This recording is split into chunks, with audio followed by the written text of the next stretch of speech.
오늘 주신 하나님 말씀은 이사야 11장 1절에서 9절까지 말씀입니다. 너희는 빵으로만 살 것이 아니라 하나님의 입으로부터 나오는 말씀으로 살라고 하셨습니다. 우리가 늘 소유하고 있는 성경에 여러분의 삶의 절대 가치를 두시길 바랍니다. 성경은 1.1억도 변함이 없이 다 이루신다고 했습니다. 성경은 어느 개인의 무슨 자서전이 아니며 소설이 아니고 1000년이 넘게 40여 명의 저자에 의해서 성령의 감동함을 받아서 하나님이 적어놓은 것이 하나님의 성경의 말씀입니다. 1000년이 넘게 계속 기록되었지만은 성경은 띠이 같고 줄기가 같고 결론이 같고 말씀이 같아서 구약의 말씀은 메시아가 오실 것이라고 하는 예언의 말씀이요. 한마디로 말해서 신약은 예수 그리스도께서 오셨다고 하는 구세주 예수님께서 하나님의 아들 예수 그리스도께서 오셨다고 하는 말씀을 모아낸 책이 우리가 갖고 있는 신약의 말씀인 것입니다. 그러므로 신구약 전체는 하나님의 신령한 말씀이며 하나님께서 우리에게 주신 삶의 좌표입니다.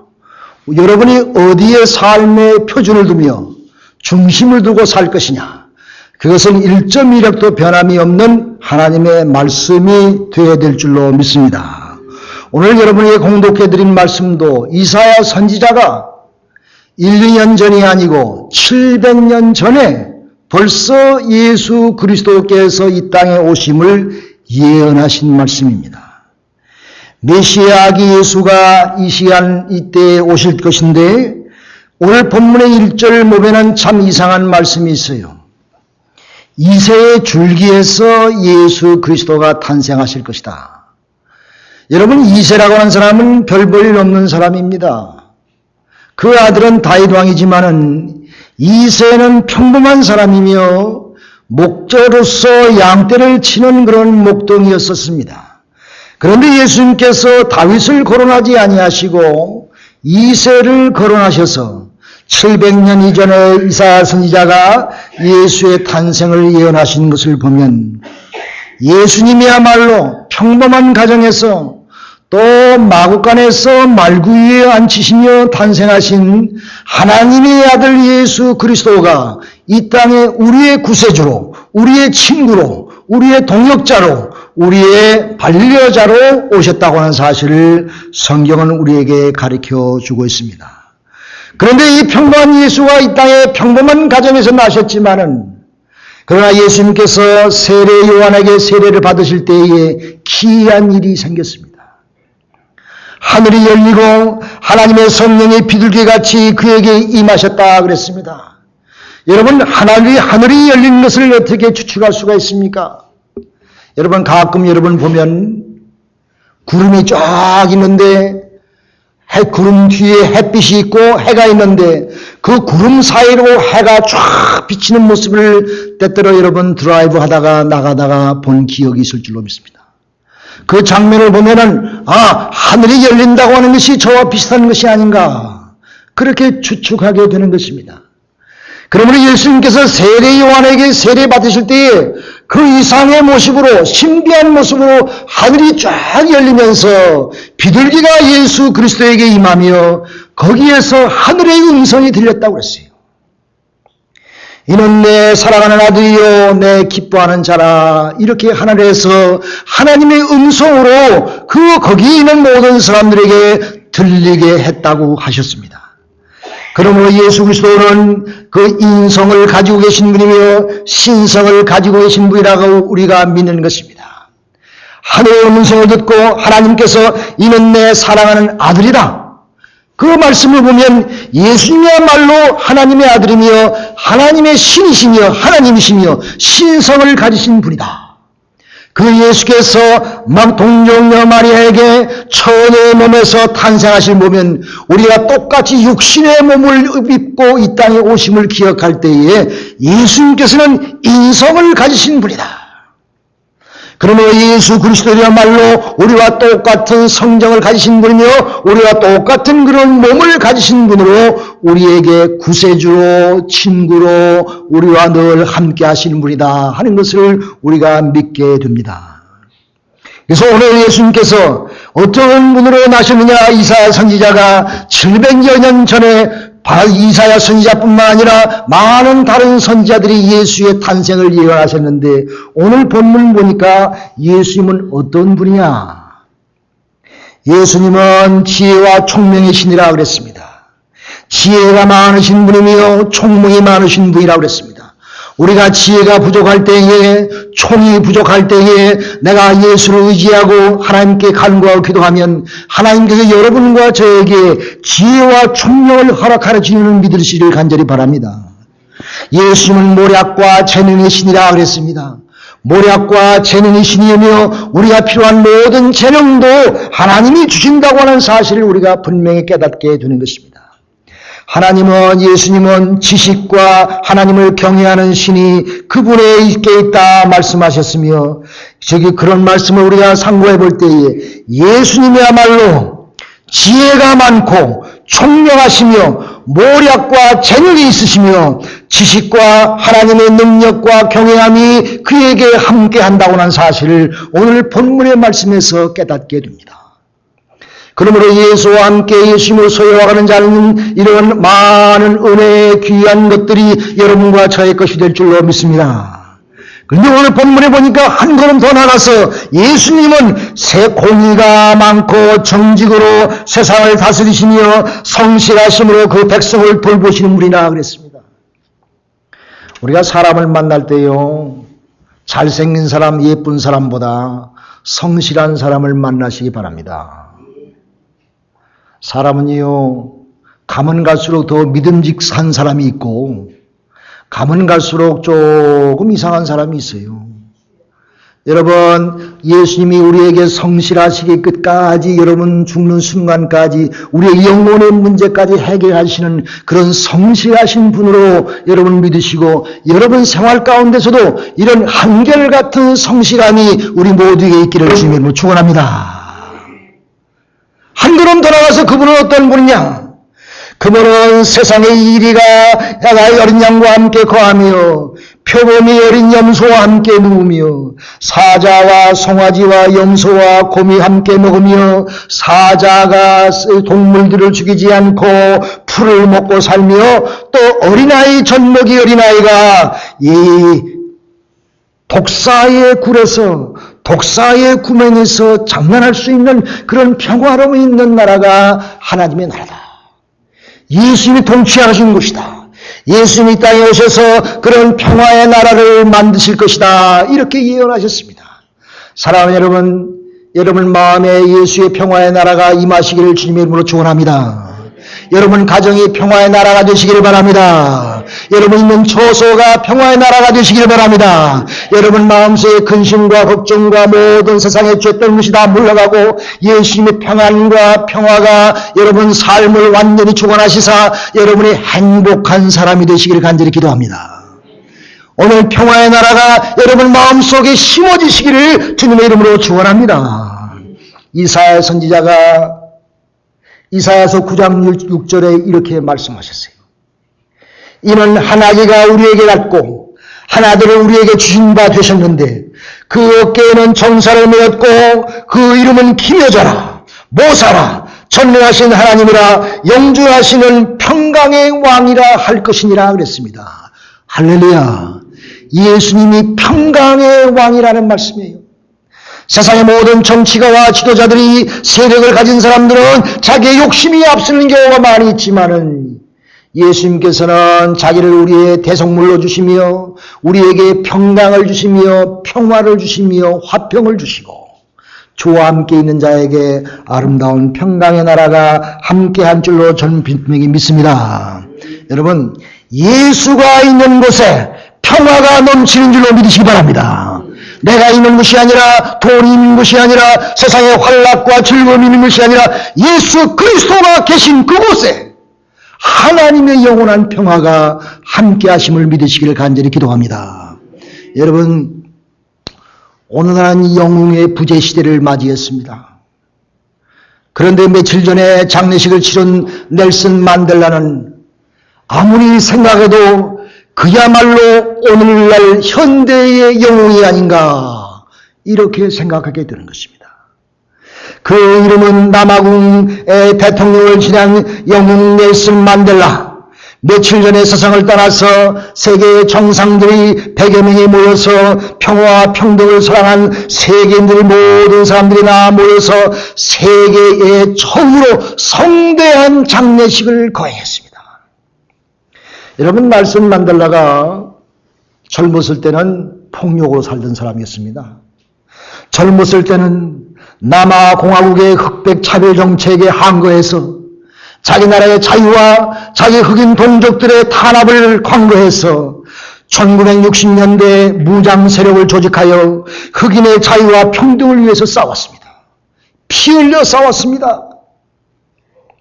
그러다가 잡혀서 테러리스트라는 오명 아래서 사형 선고를 받고 한 번 들어가면 나올 수 없는 감옥에 갇히었습니다.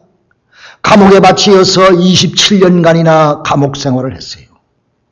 그 감옥은 특별한 감옥이 있어서 모든 노동과 탄압으로 그 감옥에 있을 동안 채석장에서 돌을 캤습니다. 채석장에서 하루 이틀도 아니고 27년 동안 노동을 했으니 그 돌가루가 눈에 들어가서 눈은 완전히 망가졌으며 돌가루가 폐 안에 들어가서 폐는 완전히 망가져 버렸어요.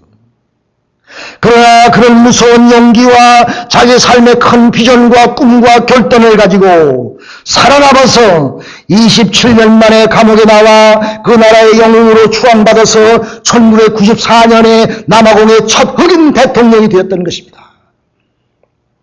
그는 백인에 대한 자신의 분노와 증오심과 복수심으로 그가 대통령이 된 이후에 그들을 완전히 없앨 수도 있었지만은, 그러나 그의 가슴속에 차고 넘치는 분노와 가슴속에 넘치는 미움을 다 분해시켜 몰아버리고 용서와 관용과 화해로 그들을 감싸 안았습니다. 그 후에 용서와 화합과 관용은 만델라의 대명사가 되었던 것입니다. 그가 용서할 수 없는 사람을 용서했고 화해할 수 없는 사람과 화합하였으며 포용할 수 없는 사람을 관용의 가슴으로 그는 안았습니다. 여러분, 그 나라가 300년 동안 피 흘려 싸우고 살았어요. 300년 동안 자기의 자유를 위해서 싸웠어요. 300년 동안 인종차별의 불행을 복수로 갚고 그렇게 처절하게 싸웠는데 이 만델라 한 사람의 위대한 결정으로 말미암아 300년의 그 기구한 나라의 운명은 다 청산해버리고 만델라 한 사람으로 말미암아 그 나라의 평화가 이루어졌으며 평등과 자유가 이루어져서 오늘날 남아공이 살기 좋은 동네의 평화의 나라, 좋은 나라가 된 줄로 믿습니다. 그 한 사람으로 말미암아 그 민주주의가 생겼으며 그는 가는 곳마다 그런 정신으로 세계의 하나님의 나라를 이룩하는 데 큰 몫을 담당한 사람이 넬슨 만델라인 것입니다. 저는 분명히 믿기로 예수 그리스도의 아가페의 사랑을 실천한 사람인 줄로 믿습니다. 27년 내에 자기의 젊음을 빼앗아간 사람들을 용서하며 그들과 함께 손을 잡고 일했고 그가 세계 어느 곳을 가든지 용서와 화합과 관용을 부르짖으면서 그의 꿈을 이루었던 것을 바라보면 전 세계의 존경을 받는 만델라, 그가 27년 동안 감옥 생활했지만은 그가 세계의 그 위대한 대통령으로 그 나라를 다스렸으며 여러분 이 70이 넘도록 건강을 지켰습니다. 만델라가 있었던 그 감옥은 아주 혹독한 감옥이어서 5년만 있으면 건강을 다 잃어버리고 허약한 모습으로 나온대요. 그러므로 백인 정치인들이 만델라가 그 감옥에서 이제 허약해서 죽기를 바랐건만 5년이 아니라 27년 동안 그 감옥에서 혹독한 감옥 생활을 했지만은 그는 건강한 모습으로 감옥에서 걸어 나왔던 것입니다. 기자가 그에게 건강을 어떻게 지켰냐고 물어봤어요. 그랬더니 만델라가 하는 말이 나는 감옥에서 원망하지 않고 하나님께 감사했습니다. 나는 하늘을 보고 감사하며 땅을 보고 감사하고 물을 먹으며 감사하며 음식을 먹으며 감사하고 강제노동을 할 때도 감사하며 나를 괴롭게 하는 사람들을 바라보면서 감사하고 늘 감사했기 때문에 나는 건강을 지킬 수 있었습니다. 그런 우리에게 유명한 명언을 한마디 남겼습니다. 그가 말하기를 몇몇 사람들은 역경 앞에서 무너지지만 어떤 사람들은 그 역경으로 새롭게 만들어집니다. 아무리 날카로운 도끼 날일지라도 이 죄인의 영혼까지는 뵐 수가 없습니다. 만일 그가 포기하지 않고 끝내 일어서리라는 희망을 갖고 산다면 그는 일어설 것입니다. 할렐루야. 그는 이런 유명한 명언을 내렸습니다. 그는 감옥에서 나온 이후에 노벨 평화상을 받았습니다. 그는 대통령에 당선되었습니다. 감옥에서 감사함으로 이룬 기적의 열매인 것입니다. 여러분의 인생이 감옥입니까? 여러분이 비록 자유한 세상에 살지만 우리 여러분의 마음이 어떤 감옥으로 갇혀 있습니까? 여러분 마음에 맥혀 있습니까? 감옥입니까? 여러분의 마음이. 여러분의 가정이 감옥입니까? 여러분 있는 사회와 모든 것이 감옥입니까? 하나님 앞에 오히려 감사하시길 바랍니다. 아멘 하나님. 감사하시길 바랍니다. 넬슨 만델라와 같이 감사하시길 바랍니다. 감사할 때에 내 가정을 감사하며 내 식구를 감사하며 내 이웃을 감사하며 내 삶 전체를 내 자신을 감사하며 함께 드릴 때에 하나님은 큰 은혜로 기적을 여러분과 저에게 이루어 주실 줄로 믿습니다. 감사하세요. 그 고난은 축복의 기회로 변할 것입니다. 감사하세요. 여러분은 큰 꿈을 가질 수 있을 줄로 믿습니다. 특별히 젊은 사람들은, 젊은 성도들은 큰 꿈을 가지시길 바랍니다. 넬슨 만델라가 절망의 감옥에 있었지만은 꿈을 잃지 않고 나와서 그가 위대한 일을 감당한 것을 기억해야 됩니다. 성경은 우리에게 말합니다. 너희는 항상 기뻐하라. 쉬지 말고 기도하라. 범사에 감사하라. 이는 그리스도 예수 안에서 너희를 향하신 하나님의 뜻이니라. 지금 당면한 상황에 감사해 보세요. 늘 눈물로 하나님 앞에 무조건 감사해 보세요. 하나님의 위로와 축복과 기적이 우리 모두에게 있을 줄로 믿습니다. 여러분 넬슨 맨델라처럼 예수의 꿈을 이루어 보시기 바랍니다. 우리 예수님의 세상은 이루는데 무엇인가 해보십시다. 용서와 화목과 관용이 있는 평화의 나라 여러분을 통해서 이 땅에 이루어 주시기를 바랍니다.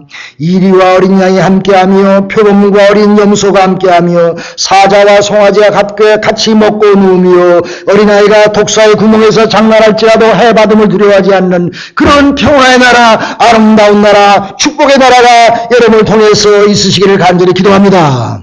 세례 요한이 예수님께 물었어요. 우리가 당신이 오리까 기다리는 분이 당신이 오리까 제자들이 물을 때에 예수님께서 그들에게 이렇게 대답했어요. 너는 내게 벗고 든 발을 그에게 가서 전하라. 소경이 보며 앉은 배가 걸으며 문둥이가 깨끗함을 받으며 귀머거리가 들으며 죽은 자가 살아가며 가난한 자가 복음을 전파한다 말하라. 이렇게 전했어요. 할렐루야. 이런 귀한 역사가 여러분과 저를 통해서 이 땅에 이루어지기를 간절히 바랍니다. 소경이 보는 역사가 있기를 간절히 기도합니다. 앉은 배가 거는 역사가 있기를 간절히 바랍니다. 문둥이가 깨끗함을 받는 이 땅 우리 교회가 되기를 간절히 기도합니다. 어떤 면에서 다 우린 문둥이 아니에요? 우리 고집은 고래 힘줄보다 강하지 않아요? 다 문둥이야. 여러분 예수님이 함께할 때에 죽은 자가 살아나며 내 고집이 없어지며 내 인생이 새로워지며 하나님의 축복의 역사가 우리 모두에게 있을 줄로 믿습니다. 따라서 하십시다. 큰 꿈을 이루십시다. 예수의 꿈을 이루십시다.